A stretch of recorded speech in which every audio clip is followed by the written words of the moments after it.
We start training at 8:15. Yeah. So we usually done pretty early. You know how it is in San Antonio. It can get really hot real fast. Is it proper hot at the moment or no?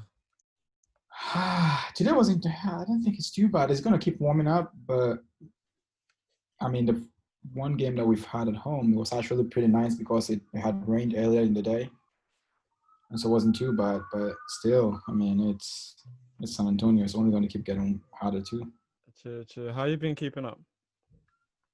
It's been good. It's been good. It's been a weird, it's been a weird year as it is for most people, but Yeah. I feel like I had to go through preseason all over again. But Well, um, but no, it's been good. It's a good learning experience. I mean, we did a lot of stuff online, yeah. through Zoom. So in terms of fitness, it wasn't too bad. But again, it doesn't matter how much you run or how much you work out. Playing fitness, It's it's totally different. different.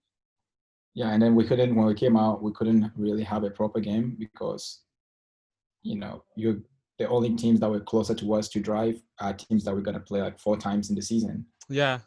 and so you weren't gonna play those teams, and so we didn't really get a proper game in going into our first game. But I think guys are pretty fit at the moment, Yeah. and yeah, the season is it's a quarter done, I think. How many like how is it how are they doing it? Like you guys are doing like a little Yeah, so I mean, they divided, I think, the Western Conference into four, four, four, into four divisions almost. yeah. And it's regional. So we play RGV, Austin, um, and then the two teams in Oklahoma, Tulsa and OKC Energy. Yeah. And then we have one game that's outside of our group, El Paso, because that's the Okay. next closest city to us. And so they try to minimize, the amount of travel, not per se the amount of travel, but the air travel. And so all our games, pretty much, we're going to be able to drive, or we will be Okay. driving to all our games. Yeah.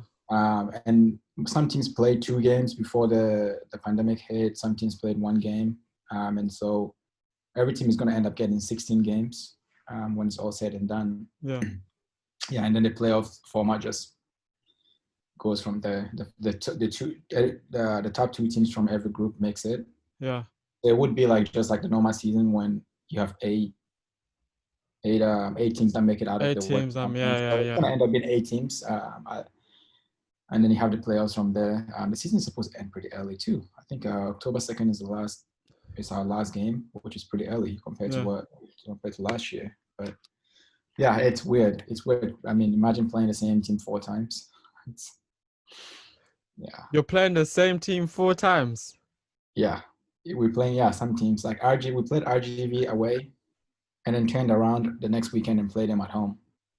And then you still got 2 more times to play them. Yeah, we have to go there again. They have to come here, and I think we play RGV 4 times. We play Austin 4 times.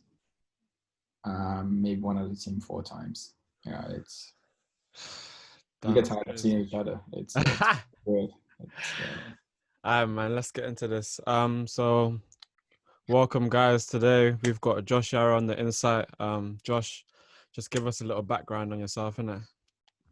Yeah, well, I'm Josh. I play for San Antonio FC in the USL Championship. Originally from Ghana. I've been in the States for 10 years now. Went to high school here, went to college, and then got drafted by Philadelphia Union in 2016 in Major League Soccer. Played there for 3 years, and this is my second year in San Antonio. Nice, nice. Um, so let's start from the beginning. You said you came from Ghana to America. Like, how was that transition?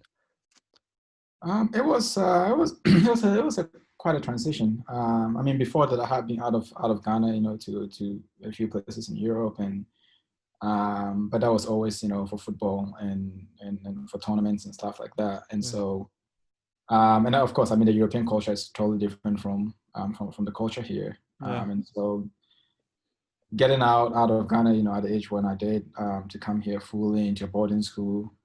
The boarding school part of it was not a problem for me because my academy in Ghana I was born and I lived there, and so that was Yeah. never an issue, adjusting in terms of that. But culturally, it was a big shock. And I remember some things like sitting in the classroom, like in Ghana, when you sit in the classroom and you get asked a question, you have to raise your hand, Yeah. and you call upon before you can answer. And I remember sitting in the classroom in my boarding school, in my high school, and I had my hand up the whole time, and I knew the answer, and people were just talking, and I'm like, this is strange.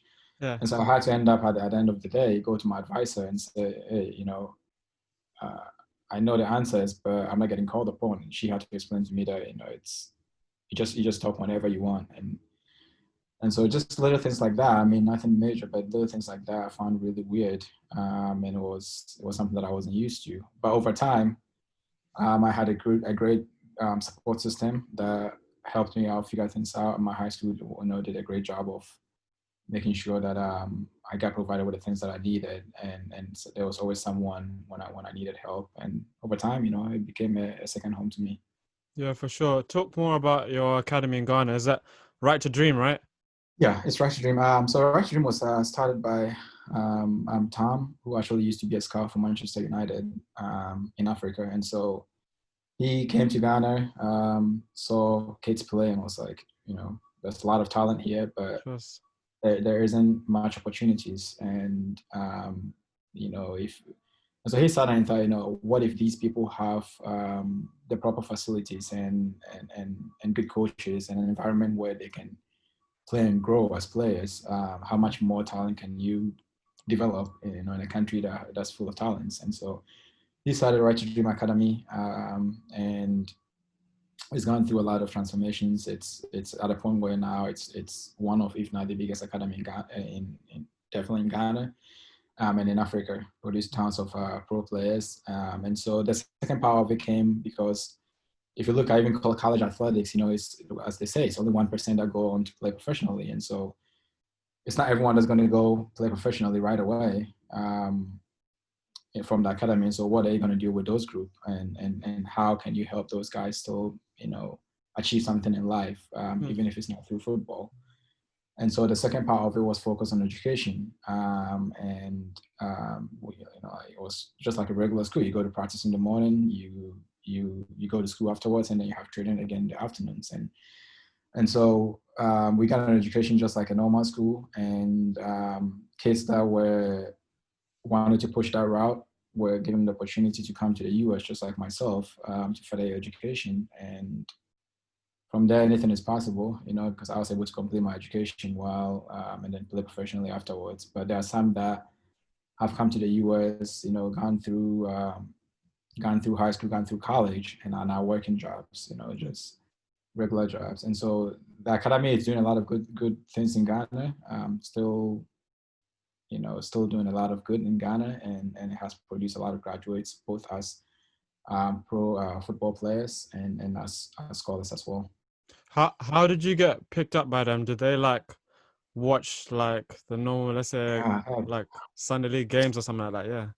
man, that's a tough process, because in Ghana, and things have changed a little bit. But when I was back in Ghana, there were 10 regions in the country, and so what Ratchet Dream did was that they invited clubs. They went to all the major cities and they invited clubs to just play in a tournament style. And so as clubs play each other, they have scouts there, and the scouts, select players that they think are going to be able to compete, for a spot in the academy. And so in my region, we played one team, and then after the game, they select the players that they want, and then you stay. And so after all the games, then they make up teams with all the selected players. You play each other again, and then they select final players from there, and then give you a date where you can go. You go to the academy, and that date has all the players that are selected all over the country. Yeah, so it's like hundreds and hundreds of us, and you stay there over a few days, pretty much like a tryout. So you play, Yeah. try out, do all these things, and then in the end, they selected only 16 players. Yeah, Serious? yeah, only 16 of us, and it was hundreds and hundreds of us. And they actually had two groups. So I went in the first group, and that had like close to 200, and then the other group had pretty much the same number. And then in the end, it was 16 of us that were selected. Damn, that's crazy. Yeah, it. So like when so let's say you obviously made it into the group, you carried on playing in the academy. Like how is it now being in the academy? Did you get to like play other teams or like who would you play then?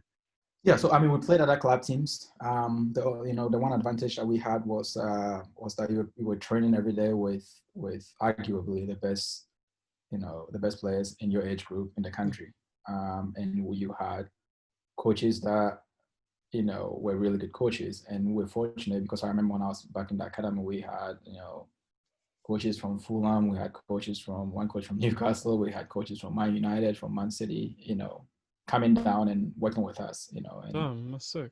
and so yeah, and so I mean, you kind of you had exposure, and you had a lot of competition, just even training with each other. But in terms of games, I mean, we played at academies or just regular clubs, and then we had a lot of.